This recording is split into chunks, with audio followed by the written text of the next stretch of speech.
الحمدللہ والصلاة والسلام علی رسول اللہ اما بعد۔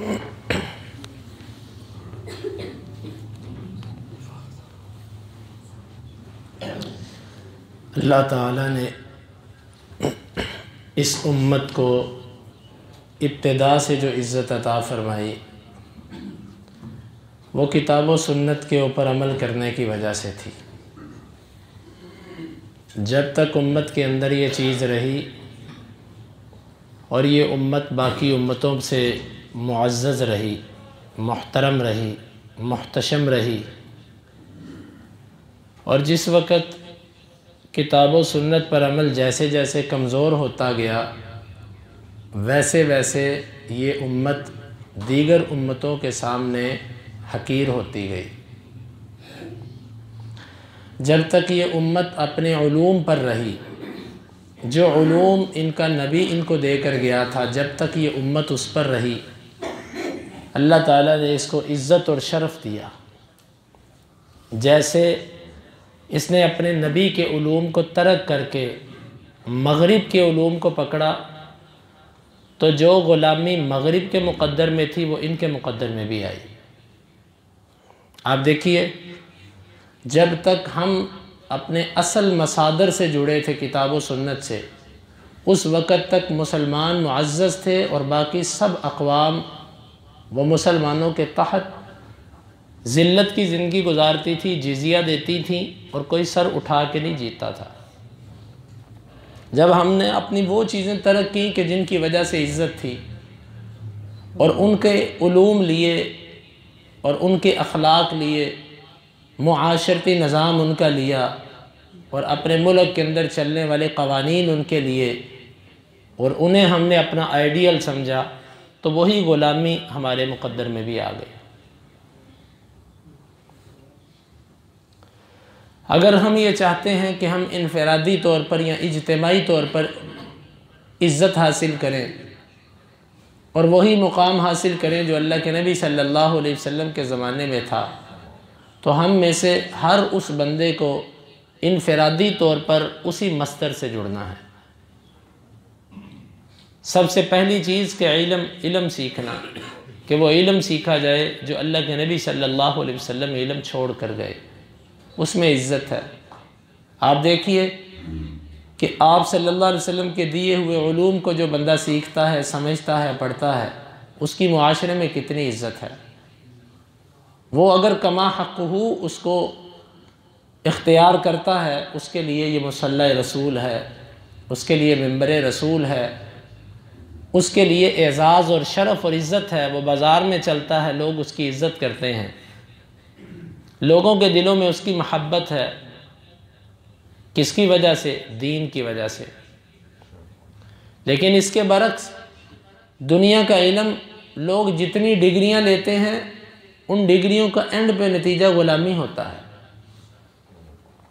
وہ ڈگریاں لے کر جاتے ہیں، جی میرے پاس اتنی ڈگریاں ہیں، کسی فیکٹری میں جاتے ہیں، کسی کمپنی کے پاس جاتے ہیں، کسی ادارے کے پاس جاتے ہیں، وہ انہیں اپنا ملازم رکھ لیتا ہے۔ وہ علوم آج بھی لوگوں کو غلامی سکھاتے ہیں، نوکری سکھاتے ہیں۔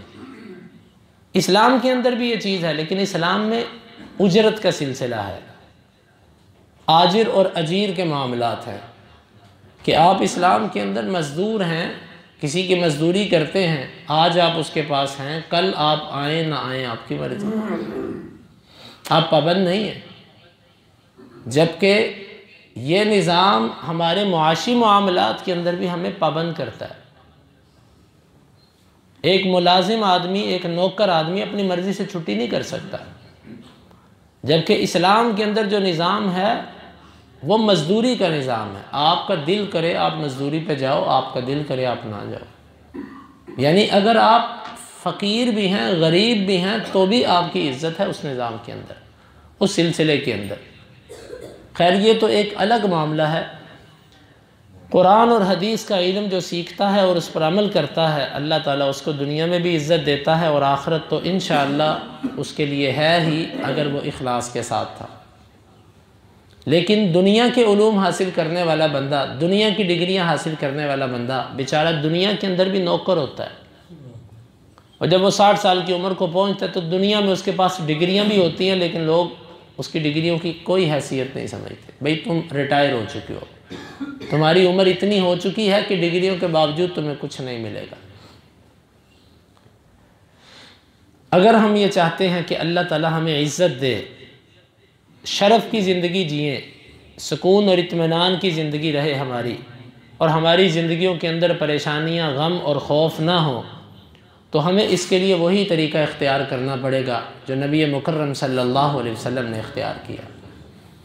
ہمیں اس کے لیے اپنی اولادوں کو وہی علوم سکھانے پڑیں گے جو خیر القرون کے زمانے میں لوگ اپنے بچوں کو سکھایا کرتے تھے۔ آپ دیکھیں کہ کچھ ایسے گھرانے ہیں کہ انہوں نے اپنے سارے بچے اللہ کے دین کے لیے وقف کر دیے، لیکن الحمدللہ سب ہی دین کی خدمت بھی کر رہے ہیں اور دنیا بھی ان کو مل رہی ہے۔ اکثر طور پر شیطان ذہنوں کے اندر یہ بات ڈالتا ہے کہ جی کیا کرنا ہے اس کو اتنا دین پڑھا کے، یہ پھر مسجد میں بیٹھ جائے گا، پھر یہ مولوی بن جائے گا، پھر اتنے اخراجات کہاں سے کرے گا یہ پورے گھر کے۔ یہ سب کے سب خیالات شیطانی خیالات ہیں۔ آپ اپنے بچے کو ضروری نہیں کہ دین پڑھا کے اس کو مسجد میں بٹھائیں۔ آپ کا بچہ دین پڑھ کے تجارت کرے، وہ اسکول ٹیچر لگے، وہ کچھ اور بننا چاہتا ہے بنے، لیکن اپنے بچوں کو دینی علوم ضرور سکھائیے۔ آپ کا بچہ قرآن مجید کا ترجمہ ضرور سیکھے، اس میں عزت ہے، اس میں شرف ہے۔ اس کو قرآن صحیح پڑھنا آئے اور اس کے بعد قرآن مجید کا ترجمہ۔ اور آپ کے بچے کو اللہ کے نبی صلی اللہ علیہ وسلم کی سیرت پر ایک کتاب، کم از کم اس کا مطالعہ، اس کتاب کو سمجھنا، یہ ہم ضرور اپنی ذمہ داری سمجھیں۔ حدیث رسول صلی اللہ علیہ وسلم پر ایک کتاب ہم ضرور اپنے بچے کو پڑھائیں، بنیادی کتاب کے جس کے ساتھ اس کو اپنی ضروریات اور زندگی سے تعلق رکھنے والے مسائل کا پتہ چل سکے۔ یہ ہے عزت، یہ ہے شرف۔ تو میرے بھائیوں، اگر ہم اجتماعی طور پر یا انفرادی طور پر عزت چاہتے ہیں تو وہ عزت صرف اور صرف کتاب و سنت کے ساتھ جڑنے میں ہے، کتاب و سنت کو سیکھنے میں ہے اور اس کو وقت دینے میں ہے۔ اس کو وقت دیں گے، جڑیں گے، سیکھیں گے، اللہ تعالی ہمیں عزت عطا کرے گا جس طرح پہلوں کو کی۔ اور اگر ہم اس سے نہیں جڑیں گے، اپنے بچوں کو دنیا کے علوم اور تعلیم میں اتنا مصروف کر دیں گے کہ ہم پوچھیں جی آپ کا بچہ نماز نہیں پڑھنے آتا، آپ کہیں گے بس وہ مصروف ہوتا ہے، وہ کالج جاتا ہے، اکیڈمی جاتا ہے، اسکول جاتا ہے، مصروف ہے۔ یہ جواب ہے ایک مسلمان کا کہ وہ فرض نہیں ادا کرنے آتا کہ وہ دنیا کے پیچھے لگا ہوا ہے۔ ایسی دنیا کے جو آپ کا دین آپ سے چھین لے، آپ کا ایمان آپ سے چھین لے، ایسی دنیا کا کیا فائدہ؟ تو میرے محترم بھائیوں، سامعین، ہم کوشش کریں ہم میں سے ہر بندہ انفرادی طور پر یا اجتماعی طور پر یا اپنے گھر کے افراد کے اوپر وہ محنت کرے۔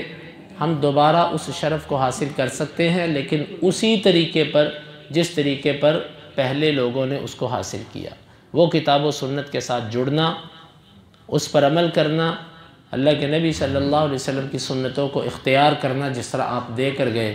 اللہ تعالی ہمیں اس کو سمجھنے کی اور اس کے تقاضوں کو پورا کرنے کی توفیق عطا فرمائے۔ آج جمعۃ المبارک ہے، جمعۃ المبارک کے دن کثرت سے اللہ کے نبی صلی اللہ علیہ وسلم پہ درود پڑھیے۔ غسل کرنا، بالوں کو تیل لگانا، خوشبو لگانا، یہ سنت ہے، آداب ہیں۔ صاف ستھرے کپڑے پہننا، جلدی مسجد آنا، اور امام کے نکلنے تک نوافل کا اہتمام کرنا، اور اس کے بعد خاموشی سے خطبہ سننا، اور اس کے بعد عصر سے لے کے مغرب کا وقت خاص کر یہ اہم وقت ہے، اس میں دعا اور اللہ کے نبی صلی اللہ علیہ وسلم پہ درود بھیجنا اور سورہ کہف کی تلاوت، یہ سب جمعے کے آداب میں سے ہے۔ اللہ تعالی ہمیں اسے اختیار کرنے کی توفیق عطا فرمائے۔